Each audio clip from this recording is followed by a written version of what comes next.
How the Cold War Killed Moscow Live. The article by Ralph Tyler. From the magazine called On Cable, May 1982. Moscow Live, a Soviet-American discussion show launched by cable news network last November, has fallen foul of the very antagonisms it sought to ease by channeling them into open debate.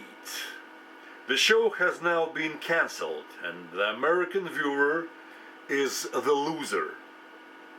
To measure the extent of that loss, a viewer would have to have seen one or two of the shows. At a moment when relations between the two countries are at a low point, here were a Russian and American representative talking via satellite from the capitals of their respective countries as over a back fence.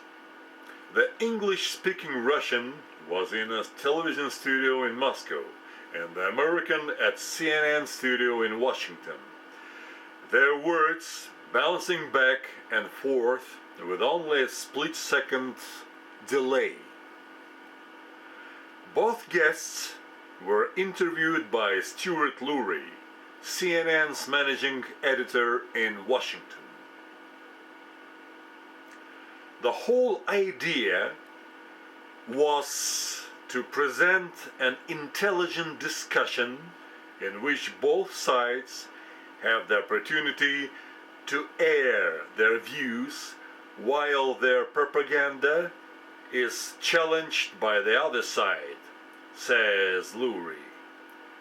The viewers had the opportunity to see the same kind of discussion that the diplomats themselves have in the privacy of their meeting rooms. The opportunity is unusual in a sharply divided world, but for that very reason it was important. And cable news network, stepping in where the conventional networks feared to tread, proved that it was not impossible up to a point. The breaking point was reached in March in the wake of the Madrid conference, held as a follow-up to the Helsinki Accords. Lurie, who picked the topic with which each of the programs dealt, has chosen human rights as the subject for March, and even contemplated doing Moscow Live from Madrid instead of Washington. Lurie chose Max Kappelman, chief of United States negotiator at the conference, to represent the American side of the program. As it happens, the Madrid conference lurched to a halt in mid-March in a haze of recriminations. It had turned into a battlefield, with Kappelman repeatedly bringing up Poland and Afghanistan, and the Soviet negotiators repeatedly arguing that this was out of place.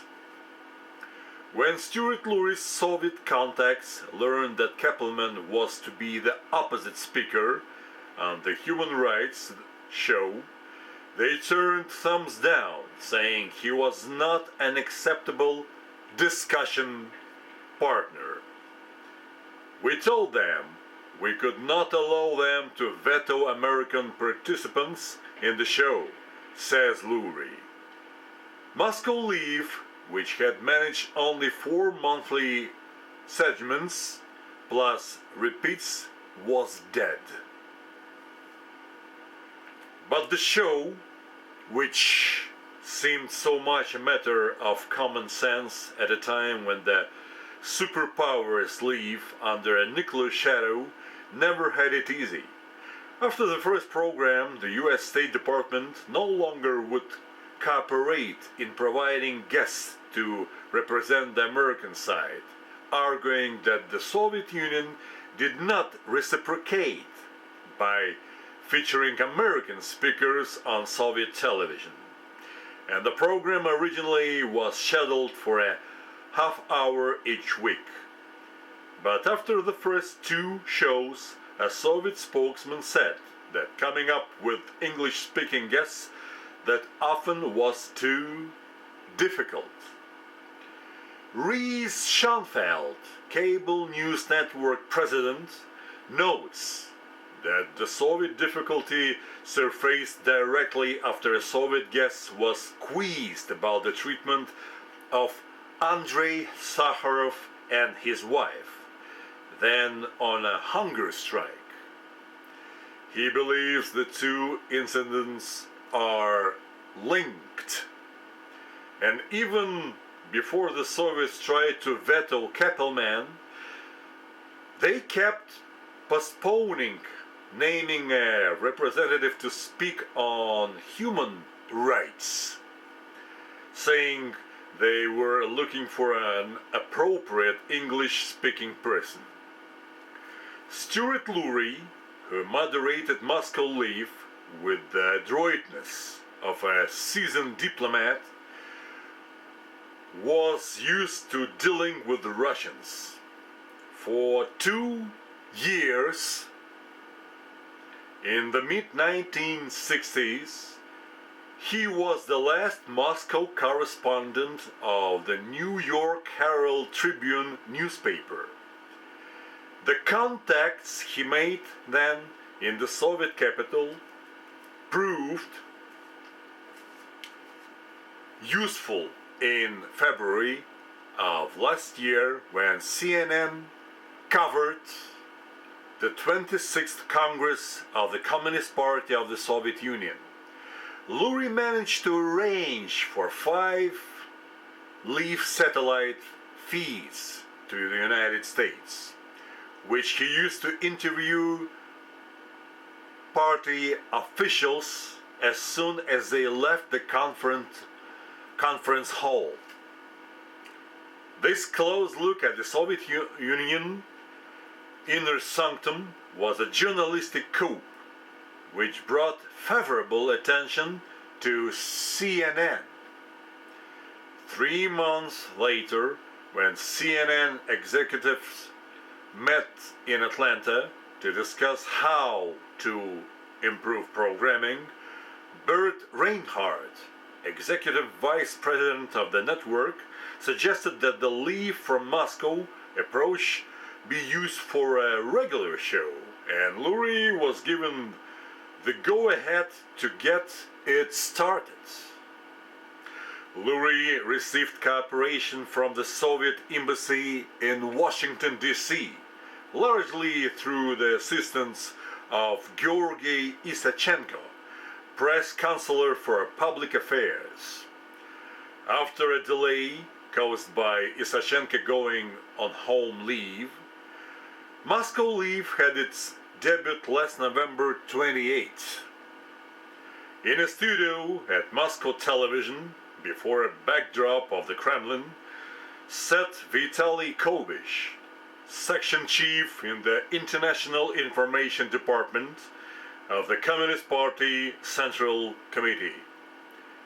In CNN's Washington studio, before a plain blue backdrop, sat Richard Burt, director of the Office of Politico-Military Affairs, U.S. Department of State.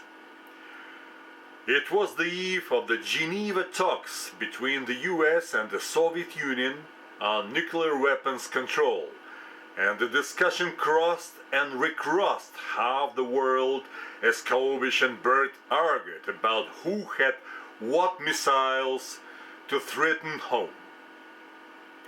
The polite wrangling involved certain truly arithmetical facts, but it was more interesting to see them fleshed out by skilled debaters than it would be to read them in a newspaper. Lurie feels that Americans had a right to see this kind of exchange, and that is his answer to the State Department's assertion that without Soviet reciprocity, the show did not serve US interests. Just because the Russians won't do this, he says, doesn't mean we should adopt their techniques. The letters Lurie got from viewers about Moscow Live were all very good, he says. Although Ted Turner, owner of cable news network, and Reese Schoenfeld both received a spate of mail opposing this show. Schoenfeld believes the hustle letters may have been part of a campaign since they sounded alike, stating that you shouldn't be giving the communists a platform in the United States because they wouldn't do it for us. Really, Ted's feeling about the show was that it was not to give a platform to anyone, but to lead to better understanding, says Schoenfeld. We're going to do more, set it up with other countries. I would love to have a Japanese financial minister in a discussion with Secretary of the Treasury Donald Reagan. Moscow Live has had its technical as well as its diplomatic difficulties, although it proved easier to straighten out the first than the second. During the January show, for example, the audio in Moscow went dead, while Mikhail Milstein, a retired Russian general who is now a member of the Institute for the Study of the US and Canada, was being asked about Poland during a discussion on a Soviet-American relations. A person whose suspicions have been owned on spy thrillers might speculate that the sound loss was arranged in Moscow to avoid the hot potato of Poland. But in fact, as soon as the sound was restored, General Milstein talked at some length on the Polish crisis. The debate on that program was joined by Dr. Ray Klein, a former CIA deputy director who now is a senior associate at the Georgetown Center for Strategic and International Studies. January's show was also the first to stretch to an hour, and Lurie used part of the additional time to add comments on the discussion by journalists in the Washington studio. On the particular program, for example, he had Melor Sturova, Washington correspondent for the Soviet government newspaper Izvestia, and Karen Elliott House, diplomatic correspondent of the Wall Street Journal, and Robert Toth of the Los Angeles Times, a former Moscow correspondent. I thought that it gave more interest in the show if we had a little debriefing, says Lurie. And people can say things in the heat of discussion that will go unchallenged. By adding journalists, we provided one more chance to challenge and inaccurate or misleading statement. Melor Stura, a reporter from Soviet Georgia, was invited more than once to elaborate after the discussion. Sometimes the dialogue is very restrictive and we can broaden it, he says. On the whole, according to Stura, who was interviewed before Moscow leave, was cancelled, and the show was cancelled is a very interesting beginning. It helps to remove some misunderstandings which exist in all countries and indicates the Soviet point of view to the American viewer. Information on the Soviet point of view is often distorted in the media. That's why such a position taken by cable television is very productive. On the question of the lack of similar program in the Soviet Union, he says, "We have a saying in Russia, if you are ready to jump out of a window, it doesn't mean I have to follow you. Two wrongs don't make a right. Maybe you are in an advantage being able to listen to an opposite point of view. It is a childish game, reciprocity." CNN had no one of its own on the scene in Moscow for the shows, but hired a studio there and the services of a Soviet cameraman, producer and technical director.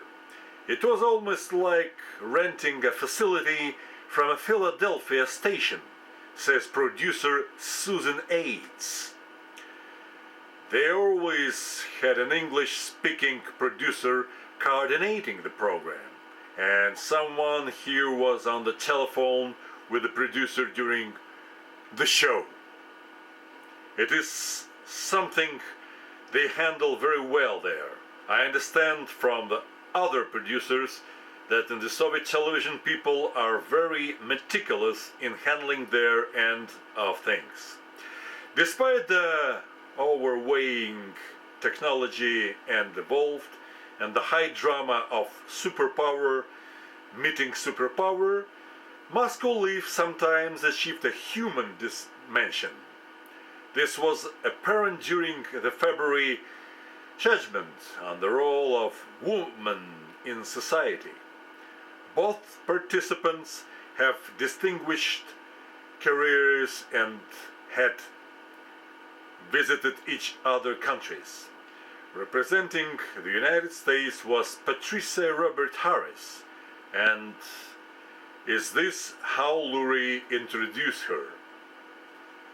Mrs. Harris has held 3 different cabinet positions: Health and Human Services, Health, Education and Welfare, and Housing and Urban Development.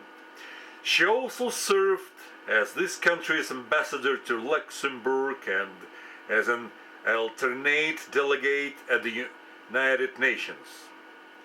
She is a lawyer, a former professor and a former law school dean, and she is an active Democrat. In fact, she is thinking of running for mayor in Washington. Harris has since fielded as a candidate.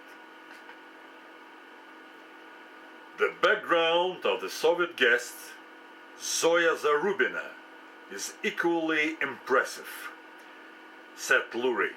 Mrs. Zarubina is an author, a former dean of the English department at the Institute for Foreign Languages in Moscow, and is still a professor there. She is a former track and field champion and an active participant in the USSR and United States Friendship Society. She was the head interpreter for the Soviet delegation at the Helsinki Belgrade and Madrid conferences on European security and cooperation. Zarubina spoke frankly about the problems her country is having, as is the United States, with a rising divorce rate. One of the reasons for it, she said, was the lack of adequate premarital and sex education in the Soviet Union. We have now established special offices, consulars, which we never had before. I think it is important, just because both of them, the young people, do not have enough patience to get going together and to feel the marriage is a compromise. Each of them feels that they are the center, and I know I am speaking from personal experience. That was the cause with my own daughter. So that's a fact. It's a very, I would say, negative element in society, and we, the older generation, are upset about it. Zarubina also remarked on the encouragement of unvowed motherhood in the Soviet Union, and Lurie later said that her comments were the most surprising he had heard on Moscow leave. Do not forget, said Zarubina, that during the war and straight after the war, many brides, many young girls were unwedded widows and stayed that way for all their lives. This is a tragedy, and we still have up to now. We're just leveling up in our population with the males and females. So many women live a life all their own, and just because they are economically or financially independent, quite a number feel that they would like to have a baby. And in our society, it is not a stigma. In fact, it is the other way round. A woman, wherever she would be working, she would have priority in getting well, special services for the child, or sending the child to a sanatorium, or having some financial bounces just because there is no father to the baby, and she's bringing that baby up alone. Harris prodded Zarubina about the relatively small number of women in top positions in the Soviet Union. Despite the stated goal of equality, and she would not accept Zarubina's explanation that this could largely be accounted for by the requirements of motherhood. A few weeks after Harris did the show, she was asked how well she thought it worked. It worked sensationally, she said. I enjoyed hearing my counterpart. I think she's a remarkable woman, not only in her ability to converse in English. I substantially looked at information, and I enjoyed the human dynamics.